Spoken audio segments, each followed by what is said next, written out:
One night, a monster chased my hero. He ran in fear, trying to escape from it. My hero wondered why such misfortune had fallen on him. When he was cornered and the monster was about to attack, he cried out for help. Suddenly, a girl appeared and defeated the monster in an instant. She smiled at him, leaving my hero shocked by what he had just experienced. After the incident, my hero brought the girl to his house. The next morning, they had breakfast together. The girl cheerfully talked about the night before, saying that if she had not been there, my hero might have been in serious danger. She told him there was no need to thank her.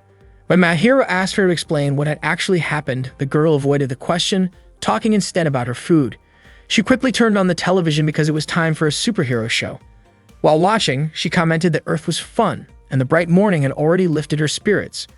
My hero asked why the monster had been after him, but she dodged the question again, saying that the miso soup was delicious and asking my hero to get her another serving. Taking the chance while she was distracted, my hero threw his fork in her arm. Startled, the girl asked what he was doing. My hero insisted that she explain about the monster and who she really was. The girl finally introduced herself as Naruko. My hero immediately guessed that she must be connected to Cthulhu. He knew a little about it from reading Lovecraft's works, and in his mind, Naruko should have looked like a terrifying creature with twisting tentacles or surrounded by a sickening fog. Naruko replied that if my hero really wanted her to look like that, she could transform, but warned that doing so would cost him his soul. Naruko explained that she had come to Earth because she had a mission to complete. She described her role in detail, and my hero realized that she was basically an alien working for a planetary defense organization sent to protect Earth. My hero found it strange to think that the god Cthulhu was actually an alien. He did not know if he could believe all of it, but Naruko insisted that she was telling the truth. She revealed that she had received information about a major deal involving a criminal organization she had been chasing for a long time. They were involved in interstellar drug trade, smuggling across the galaxy, and even human trafficking. My hero was shocked to hear this and wondered if that was why they were after him. Naruko admitted that they were indeed dealing in human trafficking, but assured my hero that he had nothing to worry about because she was there to protect him. My hero was surprised that Naruko even knew his name. She confessed that she had done thorough research about him, even knowing that his parents were away on their 17th honeymoon. Naruko then declared that she would stay by his side at all times to protect him. She said she would remain close to him from the moment he greeted the morning till he said goodnight. Embarrassed by her words, my hero's face turned red. Naruko teased him, saying that he looked cute when he blushed. Irritated, my hero pointed his fork at her. Naruko quickly apologized, promising not to interfere with his personal matters again and to keep his secrets safe. She then urged my hero to leave the house because it was dangerous to stay there. The two of them went to an anime shop. Naruko was thrilled to see so many of her favorite comics and wanted to collect them all. Annoyed, my hero jabbed her with his fork again. He reminded her that he thought she had come to protect him. Naruko admitted that protecting my hero was her main mission, but she also had other goals like catching the criminal organization and shopping. My hero suspected that the last one was only her personal desire. Naruko explained that Earth had been marked as a top priority for the Planetary Defense Organization. She also said the reason she came to the anime shop was because it contained entertainment, and the entertainment on Earth was the best in the universe. That was why beings like the so-called Cthulhu gods were interested in coming here. They wanted to use their powers to obtain such things. My hero told her not to do that. Naruko went on to say that the criminal group she was chasing was guilty of smuggling creative works like these. There were strict limits on how much could be obtained legally, which made them rare. My hero asked her to return everything she had bought, but Naruko argued that it was not a crime unless she was caught. My hero had recorded what she said and threatened to report her to her superiors if she did not do her job properly. Naruko, however, still wanted to buy the items, proudly showing that she even had a membership point card. After leaving the anime store, Naruko looked overjoyed. Izuka admitted that she was happy too because she had finally gotten her job, explaining that she had to negotiate with her boss to secure it. Naruko then mentioned how the whole universe seemed to enjoy Earth's entertainment, but she had another reason. When she saw the data about the person she was assigned to protect, she heard a sound effect in her head, like when an enemy appears in a game. In other words, that person was her type. My hero was shocked by that confession. Naruko declared that it was love at first sight. My hero felt uncomfortable when Naruko hugged him. He reminded her that she shouldn't mix work with personal feelings, especially since my hero assumed that her mission was only to protect his life. Naruko replied that she was still getting paid, which confused my hero since she had just been shopping. Naruko then asked if they should get started with the job. Without warning, she pushed my hero and pulled him into another dimension. There she managed to punch a monster that was about to capture my hero. As it turned out, Naruko had used Mahiro as bait, and it worked. Mahiro couldn't believe it since he thought they left the house simply because it was dangerous there. Naruko told him not to worry because she had already set up a barrier at home which allowed her to fight without attracting too much attention. Mahiro looked frustrated and asked if she was really serious about protecting him. Naruko firmly stated that she was, and she would prove it by showing the strength of space close quarters combat, also known as hand-to-hand fighting. Naruko jumped straight at the monster and struck it with a powerful kick. The scene even made Mahiro wince. Not stopping there, she followed up by using a chunk of rock as a weapon. Mahiro turned his head away, refusing to watch because it was just too intense for him. Once the monster was defeated, Naruko was thrilled with her victory, but Mahiro commented that she looked more like the villain than the hero. She quickly returned them both to their original dimension. Mahiro thanked her for saving him, and she blushed, saying it was part of her job. She admitted again that she really liked him and leaned in as if to kiss him, but Mahiro immediately rejected the idea. The next morning, Mahiro prepared to go to school. He asked Naruko if it was really okay for him to walk there alone. Naruko reassured him, saying she would come right away if there was any sign of danger. When Mahiro arrived in class, Takahiko greeted him and asked why he looked so exhausted. Mahiro said it wasn't easy to explain. Takahiko assumed it must be difficult living without his parents and offered to help, telling Mahiro he could always talk to him about it. Later that day in class 2-4, a transfer student was introduced. The teacher asked the new student to step forward and introduce herself. To Mahiro's shock, the transfer student was none other than Naruko. She entered the classroom smiling and announced herself as the chaos that had come crawling to Mahiro. She constructed a strange celebratory pose that embarrassed him. Unable to take it, Mahiro threw a book at her and said that nobody had called for her. During her introduction, Naruko claimed that she was part of Mahiro's family, giving her full name as Yasaka Nyarlathotep, but told everyone they could call her Naruko. During gym class, Takahiko admitted he never knew Mahiro had relatives overseas. He praised Naruko, saying she was amazing for capturing the class's attention so easily, speaking Japanese fluently, and being really athletic. Mahiro understood that Naruko's reason for enrolling was to protect him, but he was still confused why she had to go as far as joining his school. Naruko, however, seemed cheerful about it. At that moment, Tamao, nicknamed the Walking Speaker, she asked if something was bothering him. Mahiro wanted to know what Tamao actually wanted. It turned out that Tamao was hoping to interview him. She asked how Mahiro really felt about Naruko, especially since they were two young adults living under the same roof, and she assumed Naruko might be missing her hometown. What Mahiro didn't know was that Tamao had already spoken with Naruko earlier, and Naruko had openly said she was in love with Mahiro, though she wasn't sure how he felt in return. Mahiro was stunned that Naruko had said something like that. He didn't answer Tamao's question, but Tamao quickly concluded that Mahiro felt the same way. Excited, she rushed off to tell everyone. Mahiro tried to stop her, but it was too late. Tamao had already spread the news to their classmates. During lunch break, Naruko brought a homemade bento for Mahiro, saying she had prepared it with love like a wife would. Mahiro told her that she did not need to go through all that trouble since he could just buy bread for lunch. Naruko looked a little sad hearing his response because all she really wanted was to sit next to him and share a meal. Instead, Mahiro seemed to think that store-bought bread would taste better than the lunch she had carefully made. Tamao stepped in and suggested that Mahiro should eat the bento, reminding him how much effort Naruko had put into it. She also felt it would be too harsh to let Naruko's feelings go to waste. In the end, Mahiro gave in and agreed to try it. Naruko became overjoyed and quickly presented the lunchbox. The food looked normal, which surprised Mahiro since he had not expected her to have the time to cook all of that. Naruko explained that she could move faster than logic could explain, but Mahiro suspected she was just exaggerating. She asked him not to worry about the details. When Mahiro tasted the food, he admitted he had never eaten fried meat like that before and asked what kind of meat she had used. Naruko only smiled and turned her head away without answering. Since she stayed quiet, Mahiro threatened to throw the food away. Naruko reassured him that it was nothing dangerous and promised it was safe. She also teased him by saying that the next day she would prepare a BLT sandwich using strange names from her world, which made Mahiro warn her not to use monsters as ingredients. Later in class, Mahiro noticed a monster outside the school. Terrified, he tried to call Naruko, but she was sound asleep at her desk while mumbling nonsense. To wake her up, Mahiro tapped her, which drew the teacher's attention.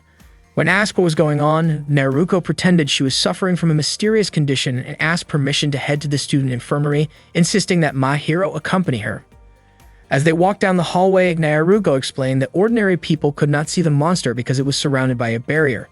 She then invited my hero to join her in defeating it. They shifted into another dimension and approached the creature, which turned out to be a Night Gaunt, the same kind of monster she had faced before. Tired of fighting the same enemy, she decided to use a monster capsule. She reached inside her clothes to retrieve it, causing my hero to look away with embarrassment. Naruko wondered why he reacted like that, while his face turned red and he muttered that she was the one who should be more careful. She then threw the capsule, summoning her pet bird, Shantak. Naruko ordered Shantak to attack the Night Gaunt with all its strength. Shantak charged at the Night Gaunt but was immediately struck down. Naruko admitted she had expected this, explaining that Shantak had already lost 99 battles and drawn once against a Night Gaunt. Confused, my hero asked why she would still use Shantak. Naruko answered with a strange saying about how things that perform poorly can still have a certain charm. The Night Gaunt advanced toward them, and my hero pleaded with Naruko to do something. She declared that she would use her secret move, second volume of Space CQC. Pulling out her staff, she struck the monster, and before long, the Night Gaunt split apart and was defeated. Back in her own dimension, Naruko laughed and said the fight had been entertaining.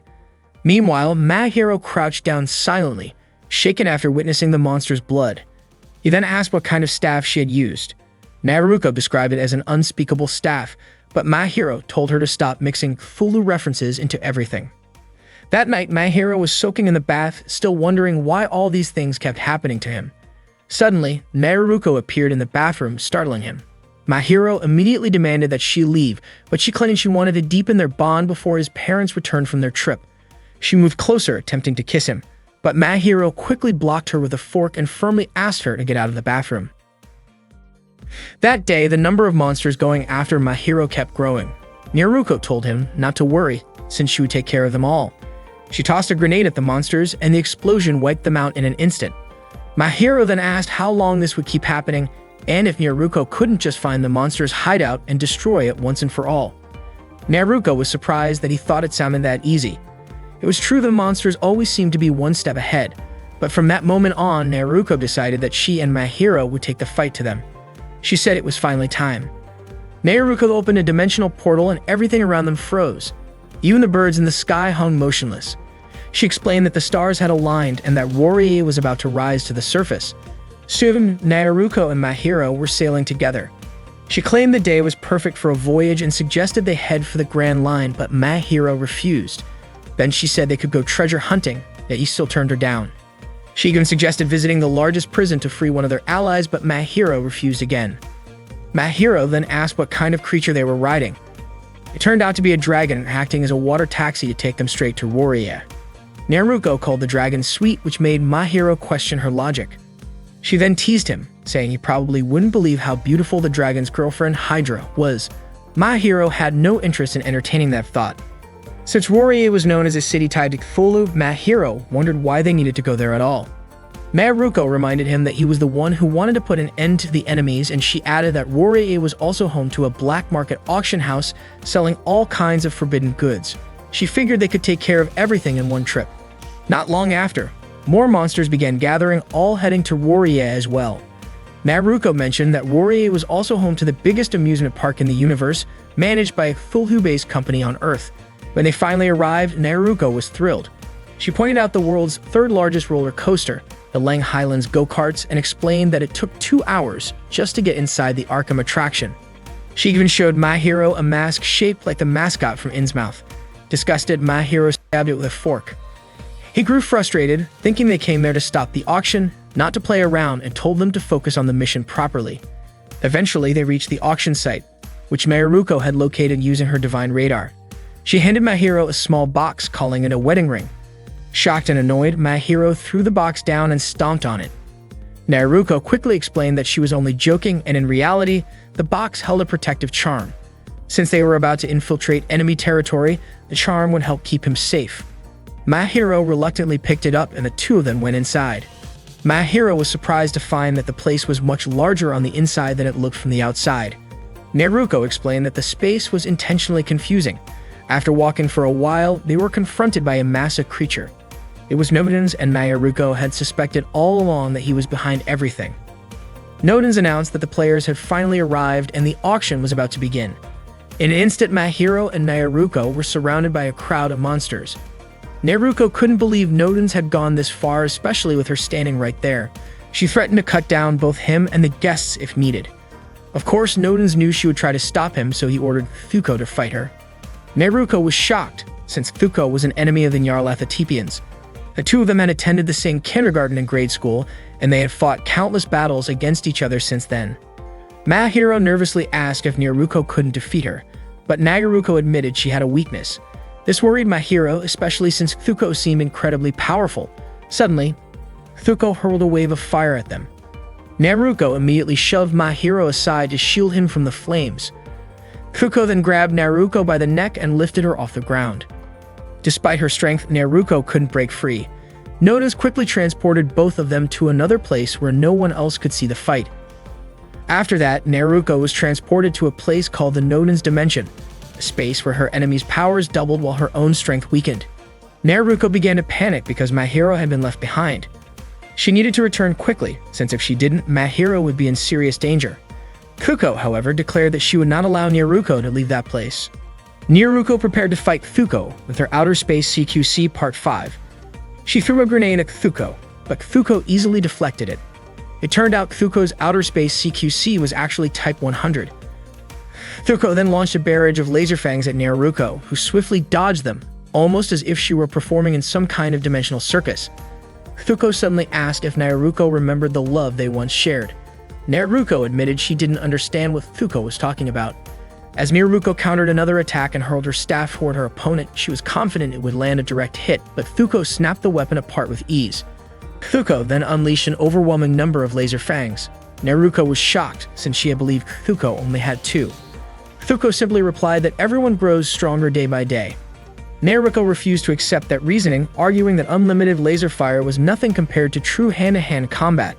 Out of nowhere, Thuko quoted a line from their school textbooks, saying one should always believe in outer space CQC, even if others might not agree. As lasers rained down on Nyaruko, Thuko managed to restrain her on a bed. Nyaruko was completely confused about what Thuko was doing. Thuko looked at her closely and commented that Nyaruko had grown up. She then confessed that she had always loved Nyaruko, wrapping her arms around her. Thuko said her feelings had been there since kindergarten. Meanwhile, in another part of the dimension, Nodens was preparing for an auction. The monsters were overjoyed, eagerly awaiting the event. Nodens restrained Mahiro and demanded to know what he could possibly offer. Mahiro, still in disbelief, was convinced Nodens was only joking. Back in the other battle, Nyaruko rejected Thuko's confession, pointing out that it made no sense. Nyaruko was in Nyarlathotep while Thuko was a Cthulhu, which by definition made them natural enemies. Thuko, however, insisted that her grandfather once told her that even a Cthulhu could fall in love with a Nyarlathotep, and that true freedom meant following those feelings. Thuko asked if Nyaruko loved Mahiro. Nyaruko admitted that she had fallen for Mahiro at first sight, describing him as her soulmate, someone bound to her by destiny itself. Hearing this, Thuko's expression darkened. She declared that Mahiro would be doomed, claiming she would destroy him completely. Nyaruko immediately broke free from her restraints and stood her ground. She swore she would never allow Thuko to harm Mahiro, and that she would show Thuko the seriousness of her resolve in battle. Nyaruko activated her enhanced outer space CQC, transforming in an instant. She explained that there was only one reason she had to defeat Thuko, because Thuko had made her truly angry. Thuko could not understand why Nyaruko chose Mahiro despite her own love being so strong. She fired another blast of lasers at Nyaruko. They had no effect. Nyaruko's body was now protected. Nyaruko charged forward and struck Thuko with a powerful punch, sending her crashing to the ground. At the same time, Mahiro was still trapped in Nodens' grasp. He remembered the good luck charm Nyaruko had given him earlier and opened it, wondering if it really held any power. The moment he did, Nyaruko, in her new transformed form, emerged from the charm itself. The monsters watching gasped, recognizing the symbol of the Planetary Defense Organization. Terrified, they panicked and fled the scene, vanishing into the distance.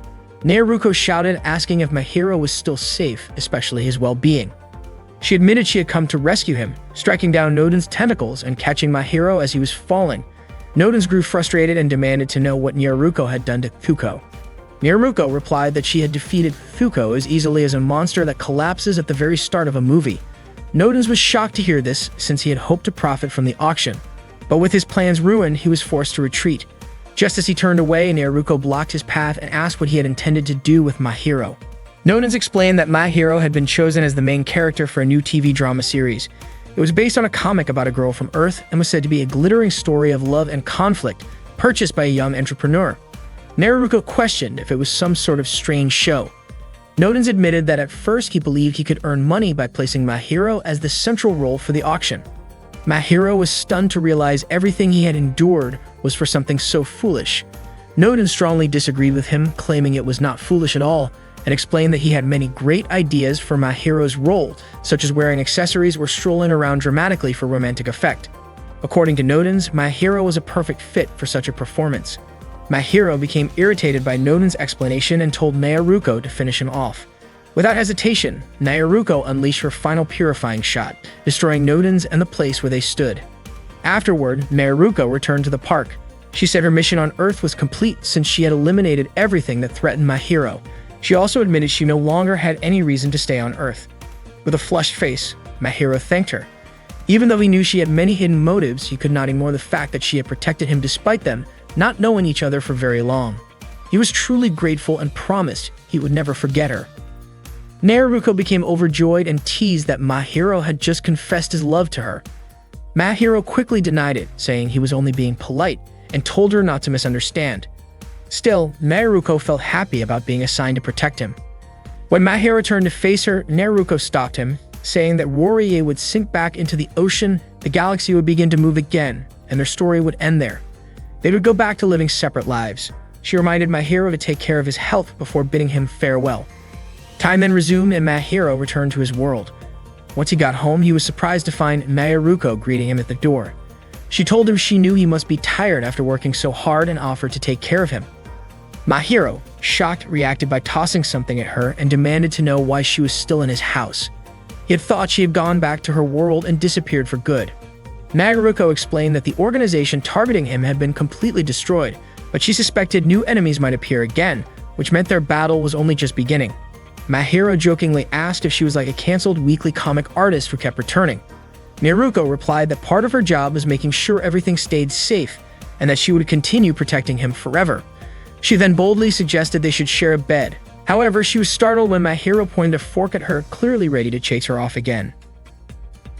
In the world of imagination, Naruto went on a destructive rampage. He did it out of revenge, claiming that the one to blame was not himself but Naruko. He swore he would track her down and settle the score. Meanwhile, back at home, Naruko was having breakfast with My Hero. She fed My Hero and playfully called him her big brother, though My Hero clearly disliked being addressed that way. Teasing him, Naruko asked if he preferred being called a big sister instead, joking that he was greedy for wanting both an older sister and a younger sister at once. She even joked about complicated relationships, making My Hero instantly annoyed. He grabbed a fork, said he wasn't some kind of weirdo, and poked her with it. Naruko pulled the fork out, pouted that My Hero was mean, but immediately followed it up by confessing her love for him again. My Hero asked if she had any real siblings. Naruko explained that she did have a family like anyone else, but insisted that for now, My Hero was her only older brother. My Hero pushed her face away and made it clear he didn't need a little sister like her. Naruko teased him again, telling him not to be so shy and that every now and then he should just show her some affection. Watching how My Hero kept pushing her away, she wondered if maybe he was a tsundere, pretending to be cold while actually being caring deep down. She even thought about the possibility that My Hero might be linked to the cursed lineage of god hunters described in the Black Book. My Hero immediately shut her down, saying he was neither a tsundere nor a god hunter, and demanded she stop making up ridiculous stories. Just then, their breakfast was eaten by Shantak. Naruko explained that after fighting a night gaunt, Shantak's body shrank until she could recover. Shantak suddenly jumped toward My Hero, startling him. Naruko pointed out that it seems Shantak liked him and reminded him that Shantak was cute. After rubbing against My Hero's legs, Shantak lay down. Naruko asked why My Hero wasn't petting her. My Hero finally started stroking Shantak, and Naruko told him that Shantak loved his touch. Shantak even licked his hand, which made Naruko ask if he could see just how adorable she was. Naruko then told My Hero that he didn't need to limit himself to petting Shantak. He could also pet her. She pointed to her stomach, bragging that her skin was softer and smoother, but My Hero ignored her. He quickly left for school while Naruko told Shantak to be a good girl and watch the house. That same day, Naruto finally found Naruko. He was her older brother, and his plan was to drag her down into a grave along with the entire planet Earth. At school, Naruko continued clinging to My Hero non-stop. Takahiko greeted my hero as soon as he walked in and asked if he had heard the latest rumor. Tamao then shared that a new transfer student was coming to their class. She described the student as having red twin-tail hair and cold eyes, then casually guessed that her chest size was probably an A cup. Hearing that, Naruko whispered to my hero that it felt like a bad omen. My hero thought the same thing. Moments later, their teacher came in and asked everyone to sit down. The transfer student walked in, and it turned out to be Thuko. She introduced herself as Naruko's wife. Shocked, Naruko and my hero both threw books at her. Naruko immediately asked why Thuko had enrolled in the school. Thuko said she just wanted to be near Naruko, and casually mentioned that she had already broken ties with the Noden's organization. Without hesitation, she even asked Naruko for a kiss. My hero was confused because he thought Thuko was Naruko's enemy. Naruko quickly threw Thuko down, insisting that they were eternal enemies and that something was definitely wrong with her. But Thuko got up and tried to get close again. Naruko demanded a proper explanation. Thuko revealed that she was now working for the Planetary Defense Organization. Naruko was shocked and asked how someone like Thuko, who had always been a NEET, could possibly get hired. Thuko admitted that her uncle worked in human resources and pulled some strings for her. Naruko was stunned, realizing that Thuko had gotten the job through connections, while she herself had gone through the effort of actually passing the exam like a fool. My hero asked why Thuko was there. Thuko explained that someone had been attacking the gods of fantasy, and if she did not protect the remaining ones, Earth would face serious trouble. Thuko suggested that she and Naruko should stay close together. She went on to explain that her boss had ordered both her and Naruko to work as a team and to use Mahiro's house as their base of operations. Naruko suspected that Thuko was just making things up, but Thuko insisted that she already had approval from her superior. Naruko strongly objected to the idea of turning Mahiro's home into their base, and Mahiro himself reminded them that it was his house, not theirs. He even said he would throw both Naruko and Thuko out alone in the trash. In an attempt to convince him, Thuko promised that she would return with Naruko to the Planetary Defense Organization once their mission was complete. Hearing that, Mahiro agreed to help. Naruko was confused about why Mahiro was suddenly willing to cooperate with Thuko. At that moment, the teacher interrupted and told the three of them to return to class, reminding them to focus on cultural activities without causing any more trouble.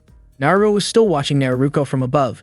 He claimed that his hatred for Naruko had ruined his life, and even dragging her future into darkness would not be enough to settle a score. That day, there was swimming class. Inside the locker room, Thuko could not hide how much she admired Naruko's figure.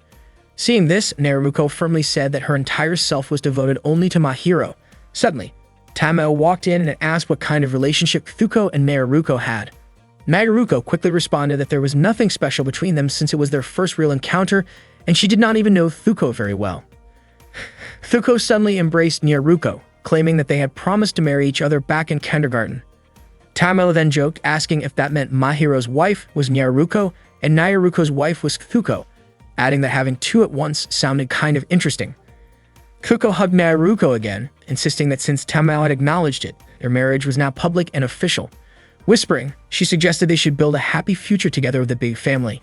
Hearing this, Naruko yanked Thuko's ear and firmly said that she had already registered her marriage with Mahiro. At the same time, a woman spotted Naruto standing on the school roof and immediately called the police, reporting that he had stolen her belongings, claiming it was a misunderstanding, and quickly ran away. The police chased him all the way to the school grounds, splitting up to corner him. While hiding, Naruto grew more bitter toward Naruko, blaming her for leaving him without a place to belong. Back at swimming class, Thuko commented about how soaked she was and pulled Naruko closer, asking her to enjoy the water together. Naruko scolded her for being forceful and reminded her that because she was made of fire, she could actually burn her skin she carefully cared for only because of Mahiro. Thuko responded that she would take full responsibility and would create a happy household for them both. Annoyed, Naruko hurled her staff at Thuko, who dodged. The staff ended up hitting Naruto, who was climbing the school wall at that exact moment. His body was flung backward and he fell down. During lunch break, Naruko went to the roof with Mahiro, feeding him the homemade bento she had prepared. Mahiro asked why her cooking had so many eggs. Naruko proudly said she used fresh eggs and explained that Shantak had laid plenty that very morning. Suddenly, Shantak appeared right behind Mahiro, clearly trying to lay more eggs. Mahiro quickly told her not to strain herself, reassuring her that he already appreciated her efforts. When Thuko tried to join in and eat the bento too, Naruko blocked her and even told her to leave. Thuko suddenly started sobbing, but Naruko knew she was only pretending. Thuko then pulled out a cake, which surprised Naruko, who guessed it must be the 10th anniversary cake from DK-Do. Mahiro asked what DK-do was, and Nyaruko explained that DK-do was a famous bakery in outer space owned by D. Endo. Nyaruko wondered how Thuko managed to get such a rare cake. Thuko said that the man she met online worked as a security guard at the bakery. Nyaruko was surprised to learn that Thuko played online games despite being an NET. Thuko deliberately ate the cake in front of Nyaruko and even said she would eat it all by herself. She only did this because she knew Nyaruko wouldn't be able to resist it, and in the end, they shared their lunches. Thuko even asked Nyaruko to feed her. Naruto was still searching for Nyaruko to challenge her. Mahiro asked Thuko what her real mission was. Thuko explained that her boss had just sent information about the suspect via text message. It turned out that the suspect behind the massacre of the gods in the Dream Realm was a homeless, unemployed man from Nyarlathotep. Mahiro suspected that Nyaruko must know him. Nyaruko insisted that such a thing was impossible. Thuko then invited both of them to visit the Dream Realm after school. Nyaruko immediately hugged Mahiro and said the Dream Realm was the world of all dreams. Mahiro became annoyed and questioned why he would have a honeymoon with Nyaruko. Suddenly, several monsters appeared. Mahiro asked whether these monsters were connected to the massacre in the Dream Realm, but Nyaruko wasn't sure. Then Shantak flew toward the monsters, but they struck her away, causing her to crash into Mahiro. Seeing Mahiro injured, Nyaruko became upset and quickly fought the monsters with her saw, while Thuko used her CQC-100. Nyaruko cut down the monsters with her saw while Thuko fired lasers at them. At that moment, Naruto was observing the battle and wondered why Thuko was friends with Nyaruko, who was supposed to be her eternal enemy. Just as Naruto was about to join the fight, he was suddenly surrounded by laser fire and narrowly avoided Naruko's flying saw. Once the fight was over, Naruko and Thuko returned to the previous dimension. Naruko rushed over to Mahiro, who had fainted, and carried him to the student infirmary. She felt deeply guilty for letting the monsters hurt him and took full responsibility for what happened. Inside the infirmary, Naruko pulled back the blanket, expecting to find Mahiro resting, but instead, Thuko was lying there. Naruko, shocked, asked what Thuko was doing there and accused her of being shameless. Thuko said Mahiro had stepped out earlier and had asked her to spend time with Naruko. She admitted she had chosen Naruko as the first person she wanted to be with. Naruko grew frustrated and pushed Thuko away, but Thuko blushed and asked her to be gentle. Meanwhile, Mahiro was actually in class. Takahiko asked what had happened to him, and Mahiro simply said that a lot had occurred. When the school day ended, students began preparing to go home. At the school gate, Naruto was waiting for Naruko. He recalled how living in the shadow of his talented younger sister had always made him feel miserable, but that day he believed that defeating Naruko would end his suffering. Mahiro walked out with Naruko and Thuko and asked if they were heading to the Dream Realm. Naruko said she couldn't because a new episode of her favorite Steel Warrior drama was airing. Mahiro reminded her that she was supposed to be working. Naruko quickly transformed Shantak into a motorcycle, which she called the Machine Shantak car, and invited Mahiro to ride home with her. She sped off on the bike, but just as they reached the front gate, Naruto appeared, shouting that no younger sister could ever surpass her older brother. Naruko was shocked to see her brother standing in her way. Then Naruto's body transformed into a huge monster. Naruko immediately rammed the bike into his leg, causing him pain until he disappeared. Mahiro, startled, asked if Naruko had just hit something, but she brushed it off and told him it was probably just his imagination. At Mahiro's house, Naruko was happily watching TV, while Thuko was busy playing video games. Mahiro couldn't help but feel annoyed, since everything they did only made his home messier. Not long after, Naruko got a phone call from her boss. Her boss told her that the mission was completed and the target signal had disappeared. Around the same time, Thuko also received a call letting her know that she was officially allowed to stay on Earth. Naruko then asked Mahiro to praise her for saving the planet from disaster without causing any incidents. Mahiro, still suspicious, asked about the older brother Naruko had mentioned earlier at the school gate. Naruko quickly brushed it off, saying it was just Mahiro's imagination. She then shared that she had been reassigned to a support team working for the gods of the fantasy world. Thuko cheerfully added that both of them could now live on Earth. Hearing that, Mahiro was shocked. He asked if that meant they would be staying in his house, and also wondered why Thuko didn't just take Naruko back with her once the mission was over. Thuko admitted she didn't really care where she lived as long as she could stay with Naruko. Feeling overwhelmed, Mahiro told them to focus on their new duties in the fantasy world instead, but before the situation could calm down, his phone started ringing. It was his mother calling. Before answering, Mahiro firmly told Naruko not to say anything. However, the moment Mahiro picked up, Naruko deliberately made a playful comment that gave the wrong impression about what was happening in the house. On the other end of the line, his mother asked if someone else was there, but Mahiro avoided the question and instead asked why she was calling. His mother then explained that she had cut her honeymoon trip short and would be arriving home in just 40 seconds. My hero froze in shock, unsure of what to do next. After school, my hero's mother, Yuriko, called him and mentioned that she would be home in about 40 seconds. Naruko had no idea what was happening, and Fuko remarked on how pale my hero looked. My hero was in a state of panic, unsure of how to explain Naruko and Fuko's presence to his mother. He wondered if she would believe him if he said they had come to his house without permission. He feared that if he wasn't careful, his mother might think he was the kind of kid who brings girls home when his parents are away. At that moment, Naruko blushed as my hero kept staring at her. He hurriedly told them to leave the house. Naruko was puzzled by my hero's behavior, and Fuko was quite upset about it. My hero remained indifferent to their reactions, insisting that they leave, and even referred to both of them as aliens. After sending them away, he immediately began tidying up the house. However, when my hero returned to the living room, Naruko and Fuko had come back. Yuriko was on her way home, and my hero had not yet succeeded in keeping Naruko and Fuko out. When Yuriko arrived, she was startled to see my hero in a compromising position with Naruko and Fuko. He quickly tried to explain so that she would not misunderstand the situation. Naruko greeted Yuriko and introduced herself as my hero's fiancée, asking Yuriko to consider her as his future wife. My hero slapped Naruko's face and firmly stated that she was not anyone's wife. Fuko then introduced herself as Naruko's spouse, only for Naruko to immediately correct her, saying Fuko was not anyone's spouse, causing Naruko to react by pulling back abruptly. Yuriko quickly intervened, brandishing several forks. Naruko wondered if my hero's tsundere nature had been inherited from his mother. Yuriko could not have imagined that she would encounter Nyarlathotep and Fuwa in her own home, and she instructed my hero to stay away from them. Naruko explained that her presence was not to fight my hero, but to protect him. Yuriko asked my hero if Naruko's words were true, but he did not confirm them. At that moment, Shantak suddenly appeared from under a piece of furniture and approached Yuriko. My hero worried that his mother might react aggressively, but she seemed to like Shantak, even carrying her while noting that Shantak did not seem dangerous from the look in her eyes. Naruko was surprised that Shantak preferred Yuriko over her as her master. Yuriko asked if Shantak was Naruko's pet, adding that Shantak had beautiful eyes, was harmless, and had already protected my hero. Hearing this, Yuriko asked Naruko to explain everything. Meanwhile, a woman named Louie was plotting something to make Naruko and the others cry. Naruko and Fuko explained to Yuriko about the Planet Defense Organization, aliens, and Earth's entertainment industry. Naruko was surprised that Yuriko kept hugging my hero, to which Yuriko replied that she was feeling his sonority, a playful way of showing affection. My hero pulled away and asked his mother to introduce herself. Yuriko said that she was a god hunter, mentioning that her senior professor, who had written a book, often invited her to assist in god hunting missions. My hero asked if his father knew about this.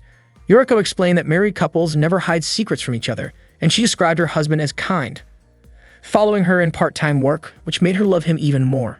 Fuko guessed that my hero's father must be very loving and attempted to kiss my hero, saying that they should emulate his parents' relationship. My hero stopped Naruko from kissing him, suspecting some hidden motive behind her affection. Fuko then suggested that she and Naruko could share a loving bond and imagined preparing weapons and defenses for their future children. She hugged Naruko from behind, prompting Naruko to ask her to step back. My hero asked about his father's whereabouts and why he had not returned home with Yuriko. She explained that his father was likely working to get another day off and was temporarily staying at his office. She assured my hero that although the work was related to god hunting, it was part-time and not dangerous, so he should not worry. Yuriko apologized to Naruko for judging her too quickly, and Naruko said it was not a problem. Yuriko praised Naruko for being a kind woman. Naruko explained that villains could appear any time, so she and Fuko continued to protect my hero. My hero questioned whether their duties were still necessary since his mother had returned. Naruko said that she and Fuko had significant responsibilities to protect Earth and their world, and she hoped Yuriko and my hero would allow them to use the house as an operational base.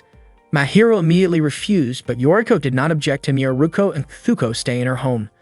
My hero was puzzled as to why his mother believed such a thing. Yuriko, on the other hand, asked my hero to help her in protecting the Earth.